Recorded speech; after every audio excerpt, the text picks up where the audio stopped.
Welcome. In this video, I'll be going over the latest comic book drop for VEVE, it's the Eternals. I'll really be going into some of the insights behind that, help me kind of sort through my thinking around that, and help me decide what I'll be doing next in terms of picking the drop up or not, and if I'll be looking for it on the secondary market or not. I'm not a financial advisor, but hopefully you find this helpful when it comes to yourself deciding what to do about tomorrow's drop. As I mentioned, the upcoming drop is for Eternals #1, so this is really timely. The actual Eternals movie is coming out this week in a lot of countries, including my own in Scotland, and although the movie is quite different from the comics, it's got a different version of the characters, it will be very of the moment, and people are interested in Eternals. Full disclosure, I haven't seen the movie, but from what I've seen in reviews of it and the scores, it has been getting quite a low score. I don't know too much about the actual plot itself. I'm not going into any spoilers here, but just bear in mind when looking at the Eternals comics. They're both called Eternals. The comics and the movie are going to be quite different from each other. This Eternals comic was from a number of years ago. So as usual, the different variants of the comics are here in terms of covers, and you've got your common. So you've got your common here. It looks pretty cool. Jack Kirby artwork looks fantastic.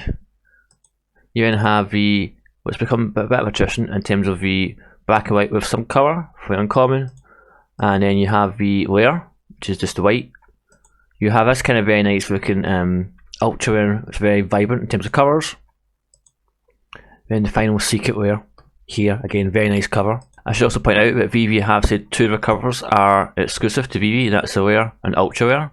So that's this one here and this one here. So that one and that one are exclusive to VEVE. Details of the drop, 5 variants, 30,000 editions, and it's a kind of traditional split between common, uncommon, rare, ultra rare and secret rare. So looking at the markets for the comics just now, there hasn't been the same kind of demand for the comics as there has been in the past. What that's meant for me is be a bit more careful in terms of what I pick up on the secondary market. So personally, I will be going for a drop tomorrow in terms of trying to get the actual comic drop.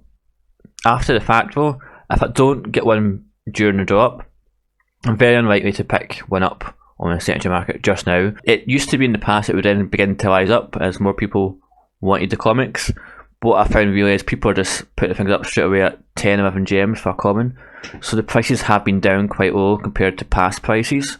So if you are keen, if you are a collector, if you do want to own a comic, then absolutely go for it.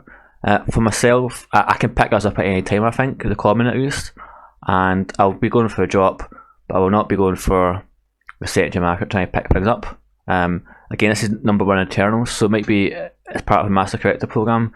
If you bring out other Eternal issues, it might be worthwhile to kind of pick those ones up or not, as the case may be.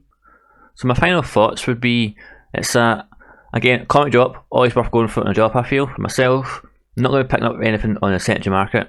If you are thinking about picking things up on the secondary market, do check out this video here, which kind of gives you some top tips, or you can check out this video here, which kind of shows some of the hidden collectibles on VEVE that I think are worthwhile looking at. Thank you, and I'll see you in the next video.